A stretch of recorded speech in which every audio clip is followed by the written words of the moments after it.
Filho do Dom Dinis e da Rainha Santa Isabel, Dom Afonso IV nasceu em Lisboa em 8 de fevereiro de 1290 e ali faleceu em 8 de maio de 1357. Subiu ao trono em 1325 e viu o seu reinado marcado pela peste negra, pelo drama imenso de Inês de Castro e por lutas familiares de grande violência. Tomou medidas administrativas muito benéficas para o povo português. Mudou a Universidade de Coimbra para Lisboa e viu como os seus navios chegavam às Canárias. Ganhou o cognome do Bravo na sua grande vitória do Salado, decisiva para a reconquista cristã da Península, e que, curiosamente, não se travou junto ao rio desse nome, mas sim junto a um ribeirinho que corre para o mar, mesmo junto ao mar, perto da cidade de Tarifa, em Espanha.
Quando Dom Afonso IV começou a reinar em 1325, tinha 35 anos.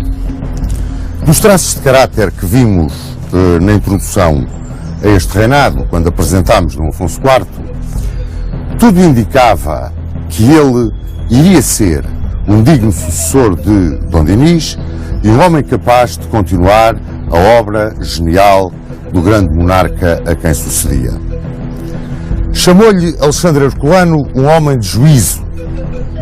E Dom Afonso IV, que foi depois no seu reinado um homem de juízo, iniciou-o de uma forma extremamente violenta, extremamente injusta, cruel, arrogante e até perigosa para Portugal. Logo em 1325 reuniu cortes em Évora e reuniu-as a pretexto de receber a vassalagem dos grandes senhores e do clero. Mas aquilo que ele queria, no fundo, era que essas mesmas cortes o autorizassem a proceder ao confisco de todos os bens do seu irmão bastardo Afonso Sanches e a desterrar para sempre Afonso Sanches de Portugal.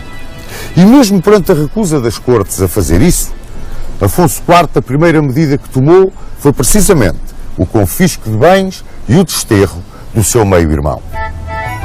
Este vivia em Castela, sossegadamente, nos seus senhorios de Albuquerque e Medellín e sob a proteção do infante Dom Filipe, e revoltado com o tratamento que lhe era dado pelo rei de Portugal, resolveu vir ajustar as contas. Assim, Portugal foi atacado por Afonso Sanches entre a Beira e o Alentejo e pelos castelhanos de Dom Filipe na linha da Raia do Alentejo. Imediatamente Dom Afonso IV destacou a hoste para Oguela, comandada pelo mestre Davis, Dom Gonçalo Pereira. E esta hoste, encontrando as forças do bastardo, perdeu em Oguela uma batalha.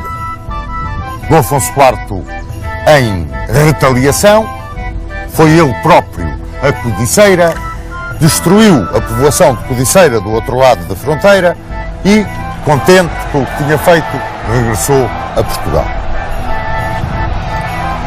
Por esta altura, fim de junho, julho de 1325, o outro irmão bastardo que ele tinha, João Afonso, foi considerado como cúmplice de Afonso Sanches. Foi preso e foi mandado decapitar. Foi morto em 4 de julho de 1325. Esta morte chocou profundamente a rainha viúva, Dona Isabel, que estava no seu convento de Santa Clara, porque João Afonso era seu mordomo. E a rainha resolveu interferir naquela luta que ela sabia que não era do agrado de ninguém. O povo estava profundamente desagradado com a atitude do rei e veio descer a terreiro, humildemente, e fazer as pazes entre o filho e o bastardo do marido. Conseguiu fazer as pazes entre Dom Afonso IV e Afonso Sanches, numa altura em que os próprios ministros de Dom Afonso IV não estavam a gostar nada da maneira dele atuar. E há até um pormenor curioso. Um deles aconselhou a que não procedesse daquela maneira. Só reunia as cortes para ouvir o que queria e para confirmar o que decidia. Não perguntava nada a ninguém, atuava sozinho. Era de uma violência e de uma arrogância extrema. Porque senão, disse ele, e Dom Afonso IV perguntou, porque senão o quê? Porque senão, não. Dom Afonso IV percebeu perfeitamente aquilo que ele quis dizer. E a partir daí começou a atuar de maneira diferente com os seus colaboradores mais diretos. Começou a ouvi-los, a perguntar a opinião, a modificar a sua linha de conduta. Afonso IV, como se lembram, tinha casado muito novo. Casou em 1309 com Dona Beatriz de Castela, em cujas veias corria o sangue generoso de Sancho IV. E desse casamento tiveram 7 filhos. Uma das meninas foi Dona Maria. E Dona Maria casou com Afonso XI de Castela. Afonso XI de Castela subiu muito novo ao trono castelhano. Ele tinha 14 anos quando subiu ao trono. Tinha vivido muito amparado sempre pela avó, Maria de Molina, e pelos tios, os infantes Dom Pedro e Dom João. Sucede que Maria de Molina morreu, os tios morreram na Reconquista Cristã e ele viu-se sozinho e entregue à tutoria de 3 poderosos senhores de Castela. Dom João Manuel, João o Torto, o senhor da Biscaia, e o infante Dom Filipe. Depois de várias lutas entre estes tutores de Afonso XI, ganhou todas aquelas quesílias e questiúnculas normais na política daquela época. Ganhou Dom João Manuel. E Dom João Manuel tinha um sonho. Ele tinha uma filha, Dona Constança Manuela, e sonhou sentar essa filha no trono de Castela. Mas quando atingiu a maioridade, Afonso XI não o quis mais ao pé dele. E, para se vingar, Dom João Manuel aliou-se com João o Torto para derrubarem o rei. Acontece que Afonso XI tinha um grande ministro, Núñez Osório. Era assim o equivalente do chanceler Julião na corte de Castela. E, a conselho de Núñez Osório, Afonso XI chamou Dom João Manuel, que era sobrinho de Afonso X o Sábio, era Marquês de Vilhena e Duque de Penafiel, um homem poderosíssimo em Espanha, e disse-lhe: eu faço de ti adelantado de Castela e caso com Dona Constança. E realmente, em novembro de 1325, casou com ela. Quanto ao Biscainho, chamou a uma reunião para se fazer as pazes, para o convencer, para lhe dar grandes mercês e durante essa reunião matou-o. O rei Afonso XI era muito destas coisas.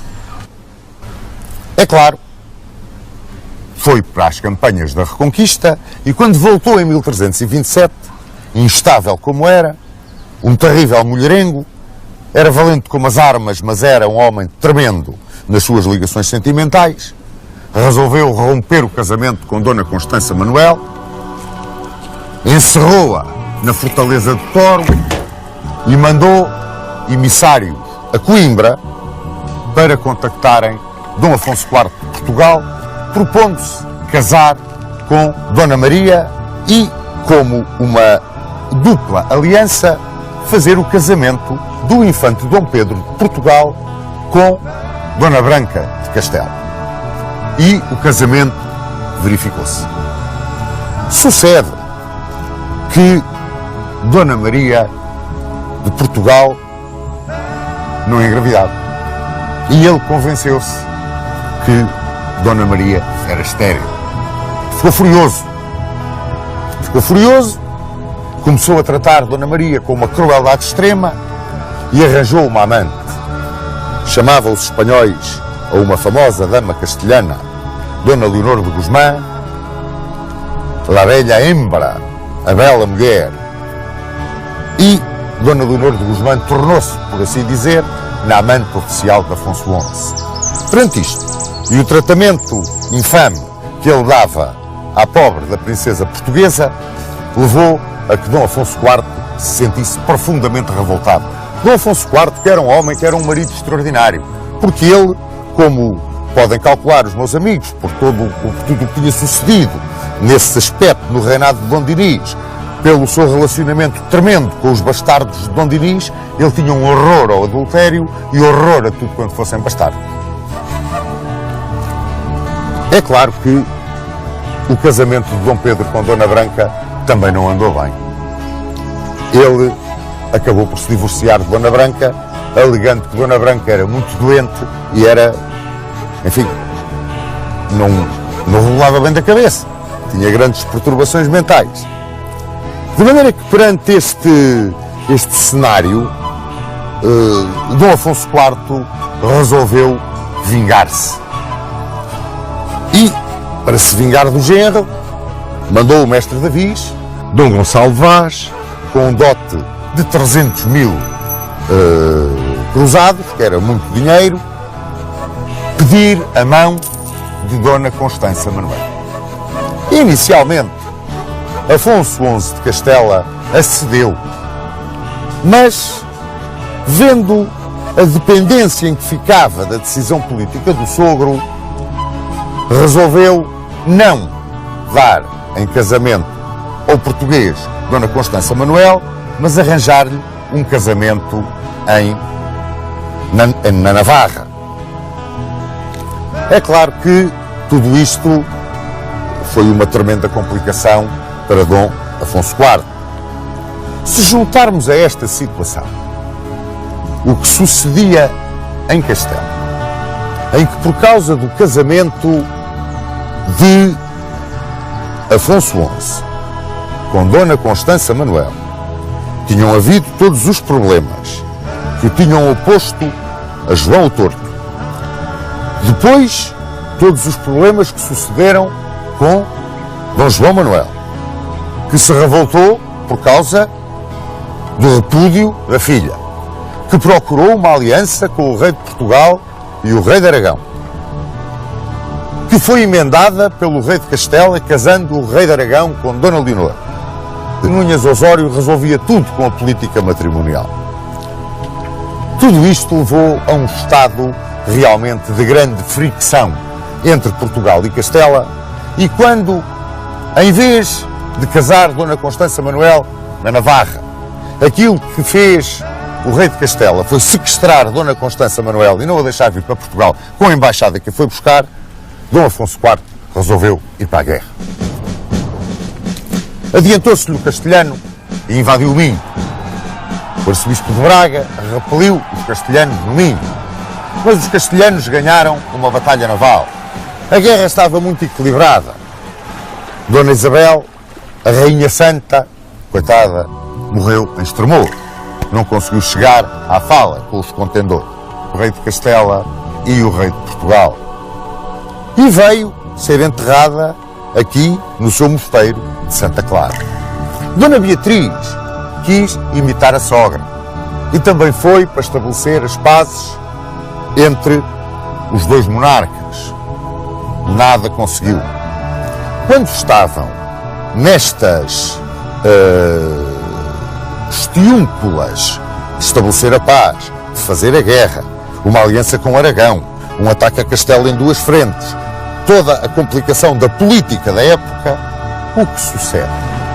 O rei de Granada, vendo a luta entre os dois poderosos príncipes cristãos, resolveu pedir a Abu Hassan, que era o Miramelin de Marrocos, para invadir a península.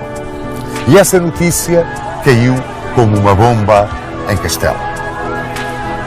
Benedito XII, que era o Papa, ordenou quase que se fizesse a paz entre castelhanos e portugueses. Mas Afonso XI, que era teimosíssimo, não quis fazer essa paz. E Afonso IV também não lhe apetecia muito fazer a paz. Quando a esquadra castelhana foi afundada pela esquadra marroquina e os marroquinos se prepararam para atravessar o estreito. Aí estávamos em 1340, fez-se a paz. E as condições de paz foram impostas por Afonso IV.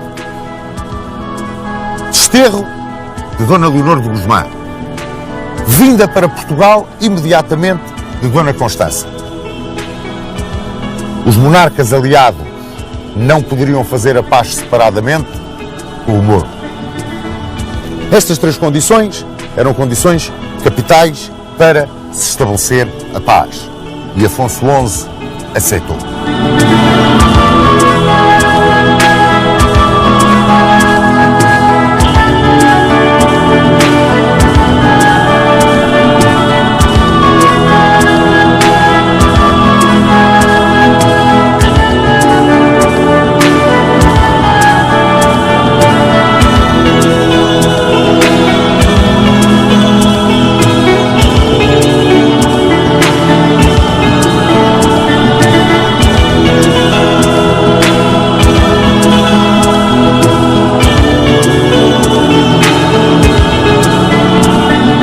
Estávamos em agosto de 1340. Para Portugal vinha Dona Constança Manuel para ser a sua futura rainha.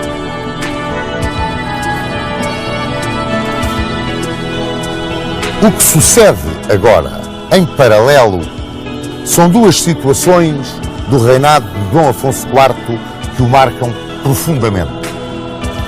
Por um lado, a chegada de Dona Constança Manuel e de toda a sua comitiva.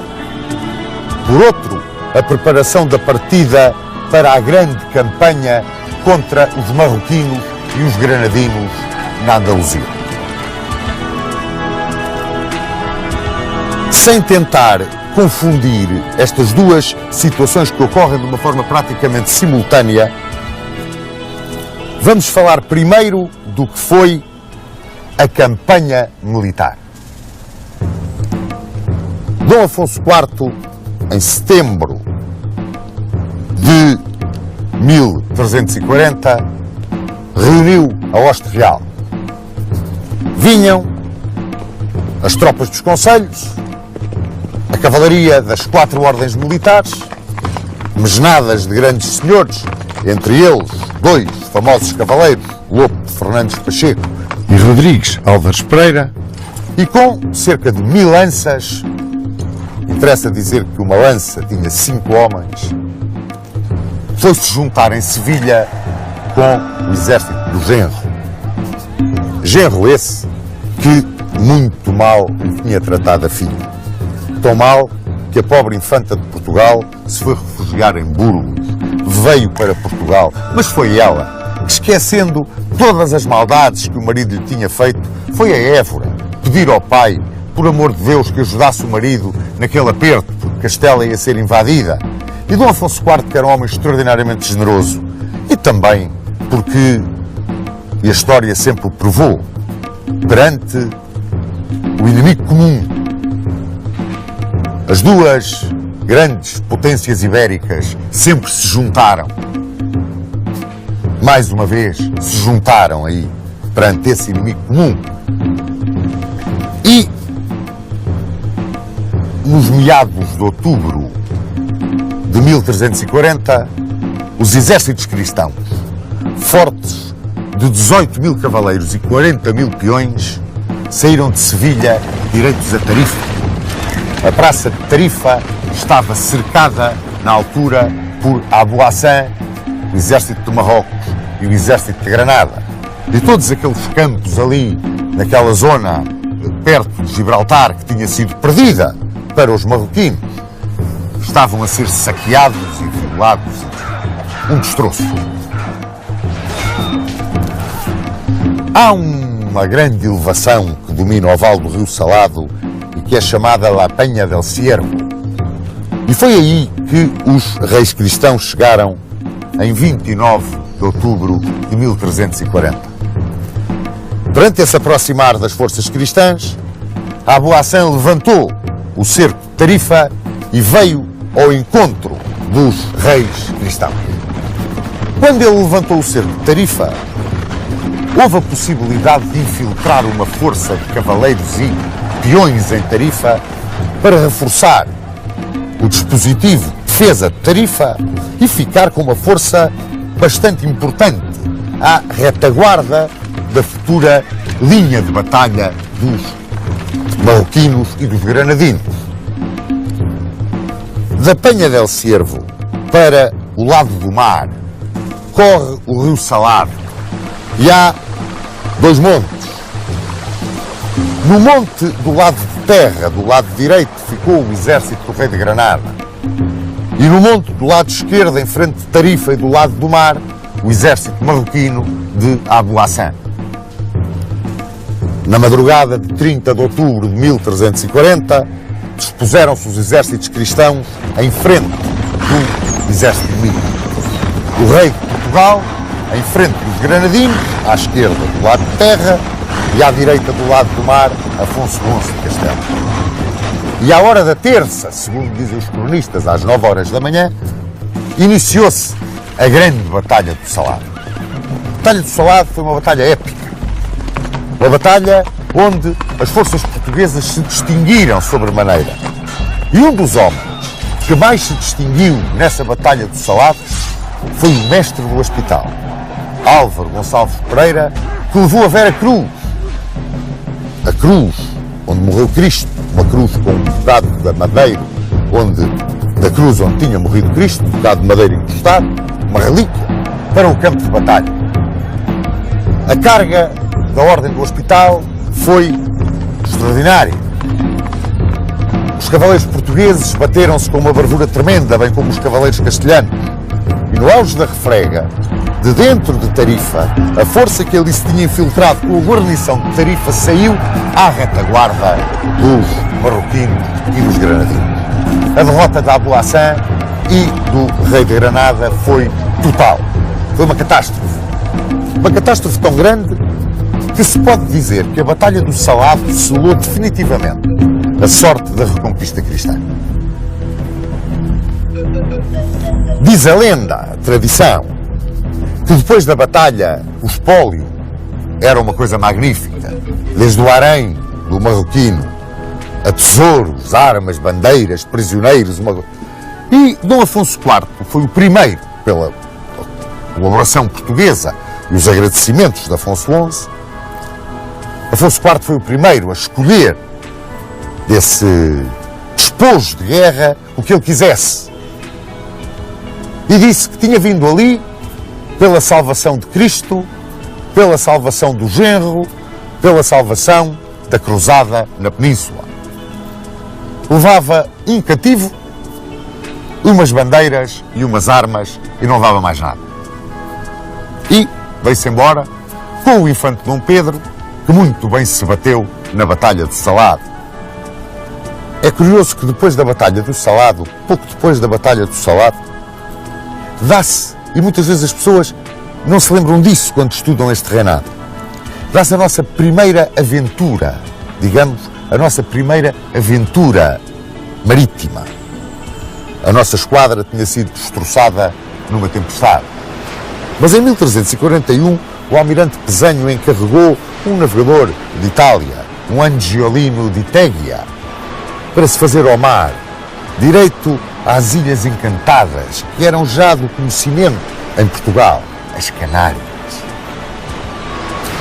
Mas voltemos a agosto de 1340. Já vimos um dos factos, vamos ver o outro marcante do reinado.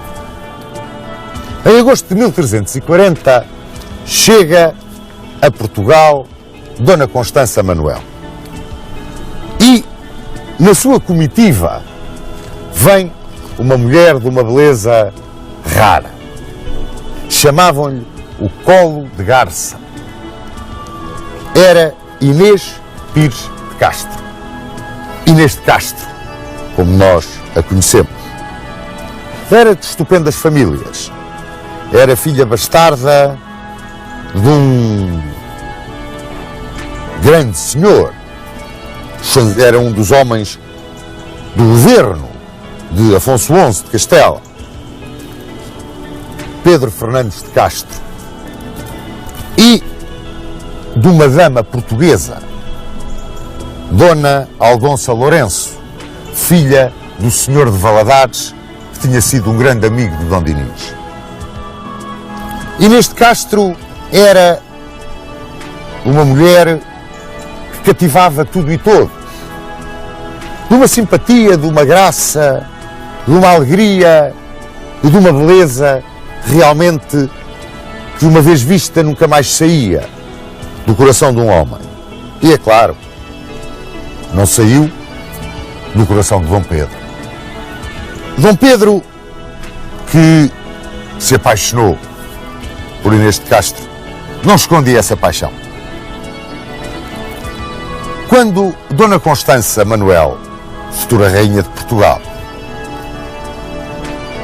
engravidou, teve um filho, Dom Luís, escolheu Dona Constança Manuel os padrinhos para Dom Luís. E porque ela era muito amiga de Inês de Castro, levou-a para madrinha e para padrinho Diogo Lopes Pacheco. Dizia-se que tinha levado Inês de Castro para madrinha para, através dos laços de comadrio que ligariam Inês de Castro a Dom Pedro, o escrúpulo religioso desatasse os laços de mancebia que já se viam a atar por todos os lados. Sucede que o infante Dom Luís morreu muito pequenino e dizia-se que tinha morrido porque Inês de Castro tinha cometido um sacrilégio, que na cerimónia do batismo não tinha dito todas as palavras de acordo com o sacramento. Isto para que morresse o infante Dom Luís e ela ficasse livre dos laços de comadrio com Dom Pedro.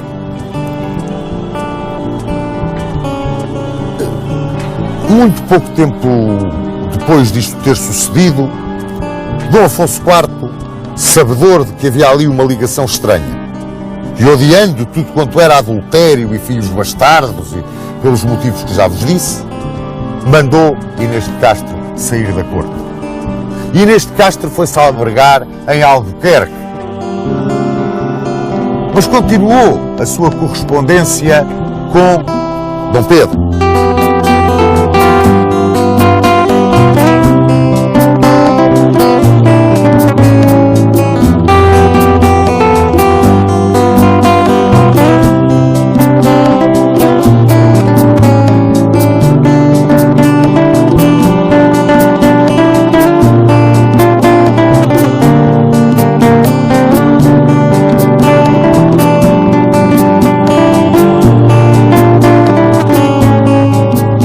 Dona Constança Manuel morre de parto.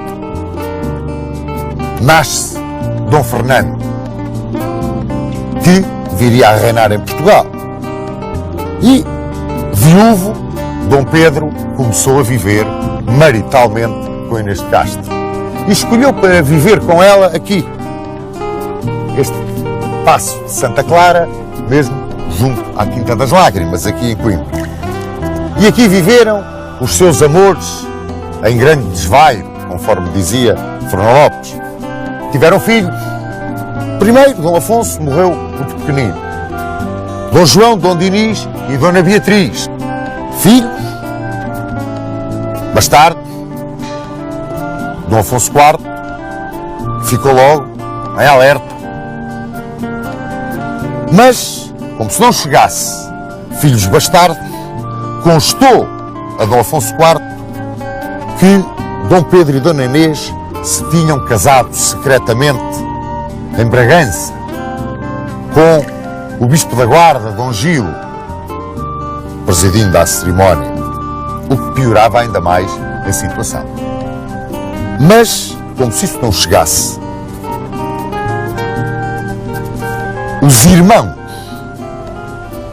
de Inês de Castro, vulgarmente conhecidos os Castros, tinham conseguido uma ascendência tão grande junto de Dom Pedro que o dominavam de uma forma que começava a causar brado na corte.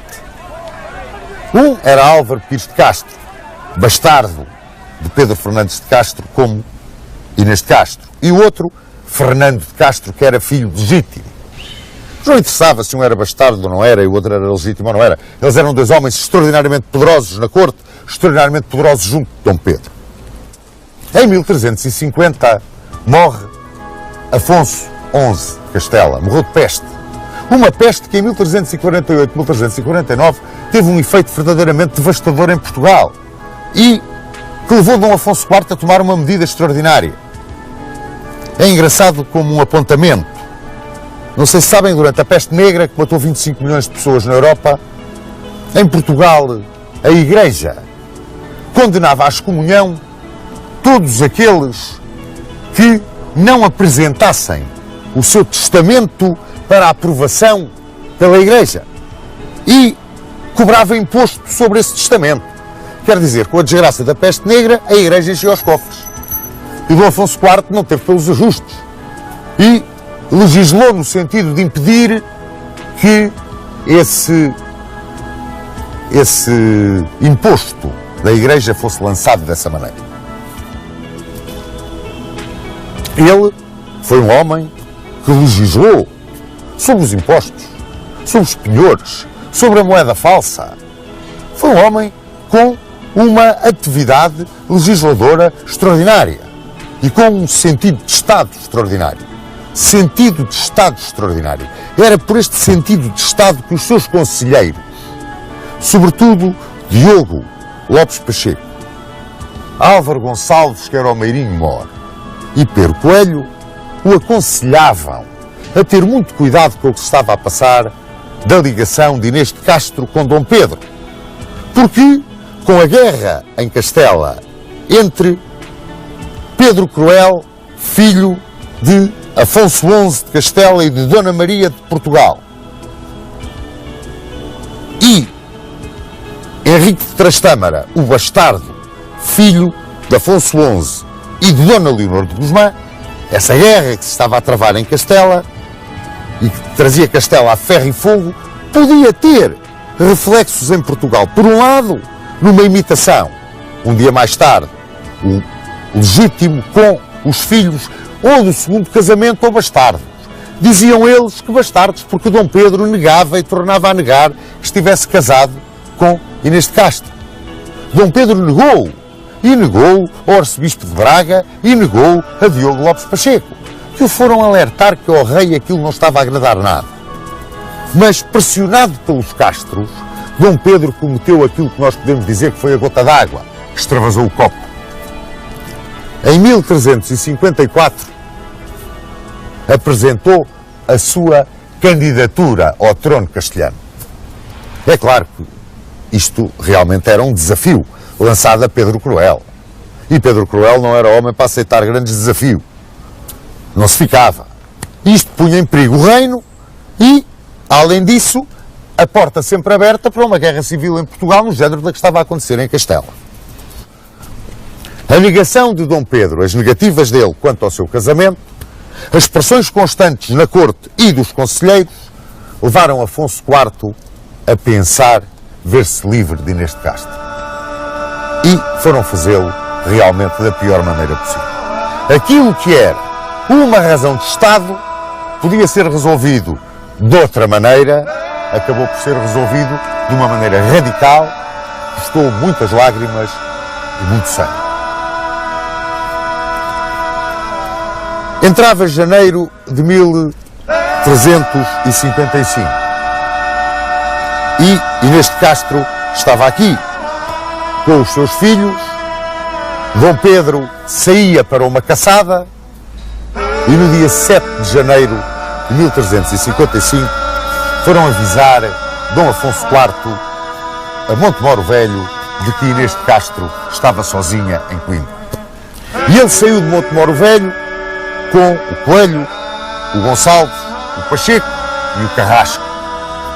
Agora, a partir daqui, meus amigos, as lendas são várias, as histórias são umas mais sentimentais, outras mais académicas, mas parece que a verdade dos factos, foi simples. Afonso IV chegou aqui, viu Inês de Castro com os netos dele, teve um aperto no coração e terá dito aos seus conselheiros que fizessem o que quisessem.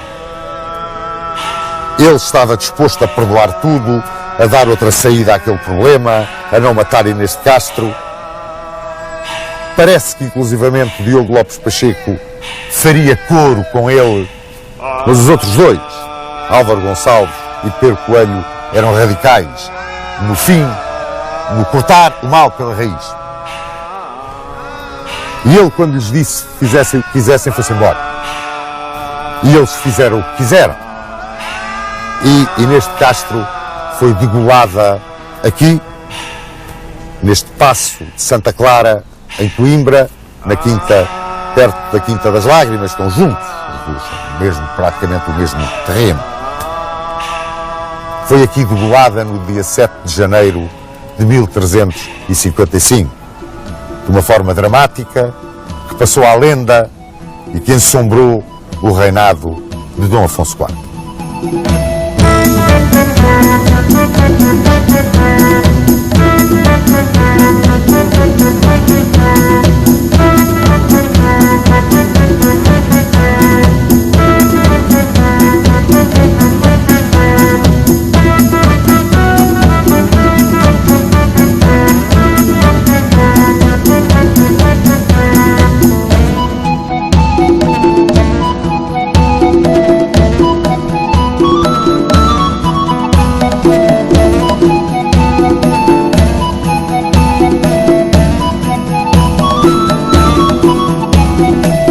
Do ano de 1357, recolhia a Évora a rainha viúva de Castela, Dona Maria de Portugal, filha de Dom Afonso IV.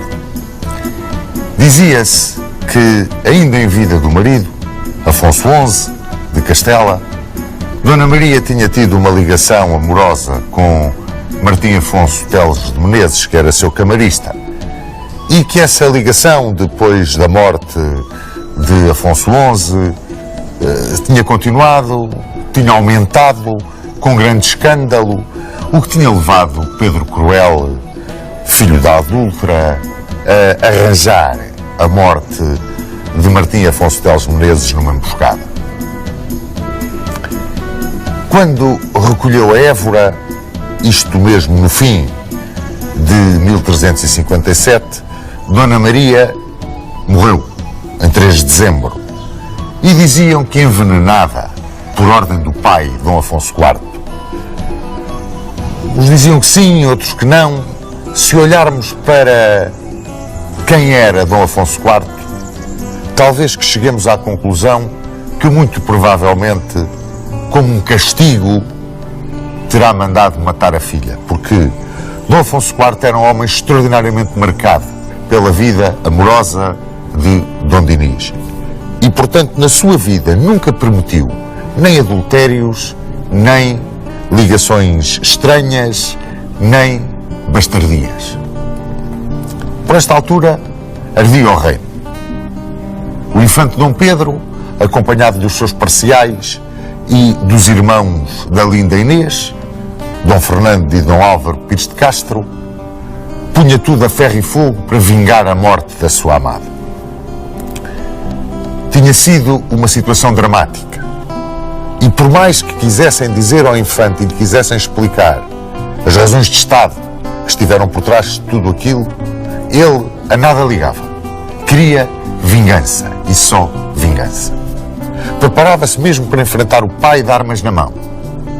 Opuseram-se a isso Dona Beatriz e o arcebispo de Braga, que conseguiram fazer parar o infante em Canaveses e propor-lhe a paz e o perdão paterno. Contrariado, aceitou.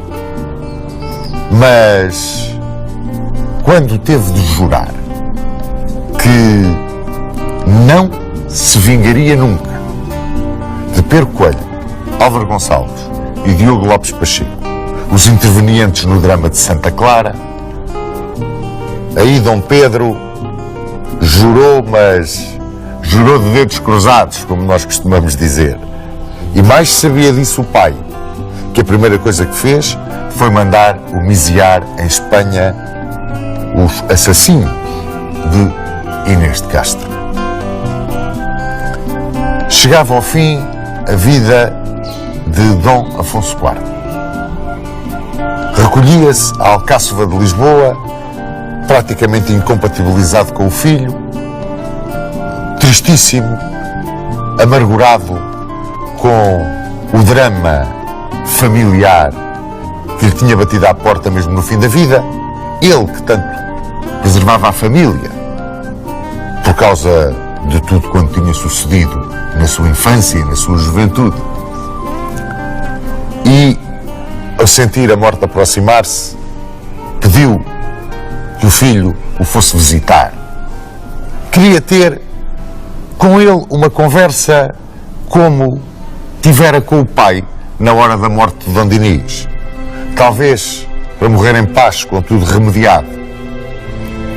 Mas o infante nessa altura já folgava com a antevisão da sua vingança.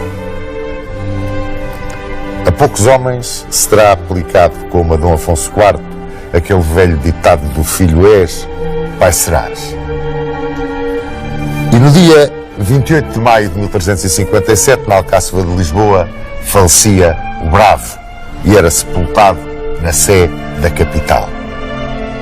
Dom Afonso IV foi um rei que marcou um lugar no heroísmo no campo de batalha, na justeza na direção dos negócios de Estado. Talvez que ensombrada essa justeza por um excesso de inflexibilidade política no caso de Inês de Castro. Mas foi um ótimo administrador. Não nos podemos esquecer da maneira como enfrentou a peste negra, das leis de trabalho que criou durante esse período e que no seu reinado foi a primeira vez que os portugueses se fizeram ao mar desconhecido, a chegada às Canárias.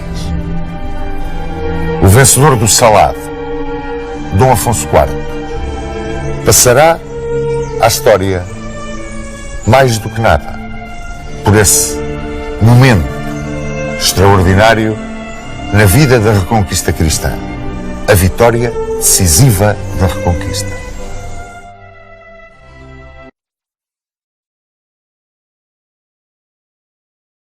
Dentro do quadro da sua opinião pessoal sobre os monarcas portugueses, gostávamos de ouvir a sua opinião sobre os pontos fundamentais que acha do reinado de Dom Afonso IV. Como disse, o caso mais discutido e onde ele é mais maltratado foi por causa da execução de Inês de Castro.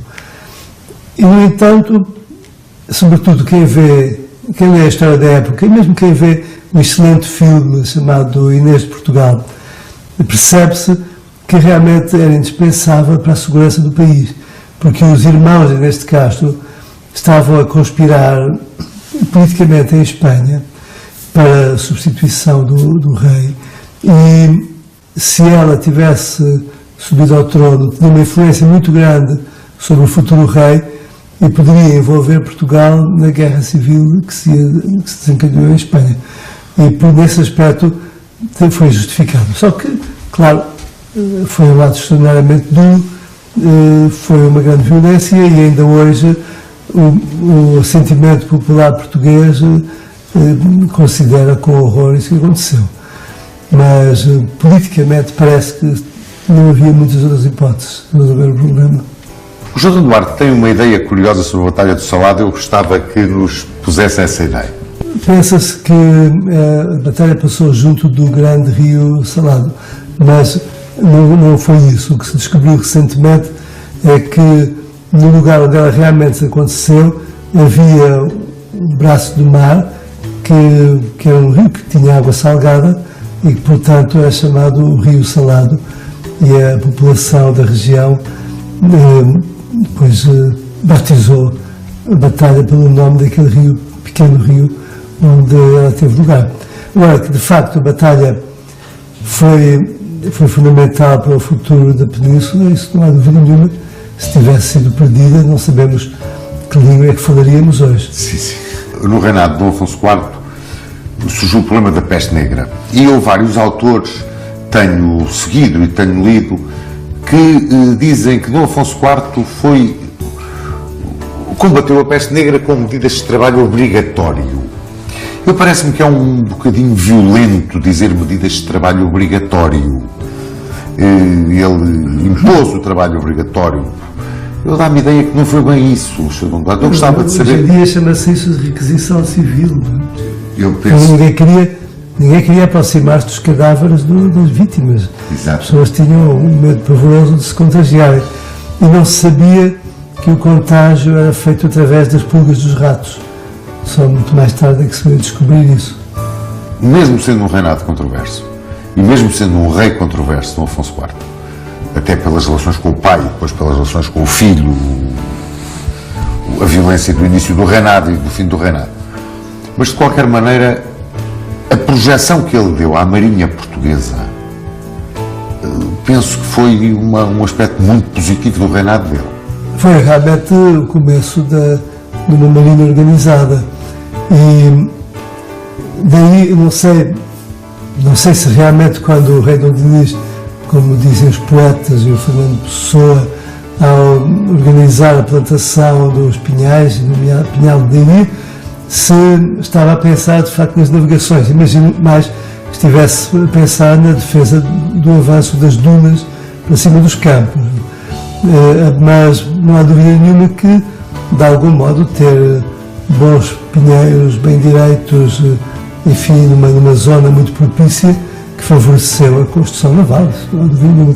Ainda por cima com a madeira perto das zonas onde se faziam navios, que era Aveiro, por exemplo, onde até ainda hoje se continua a construir navios.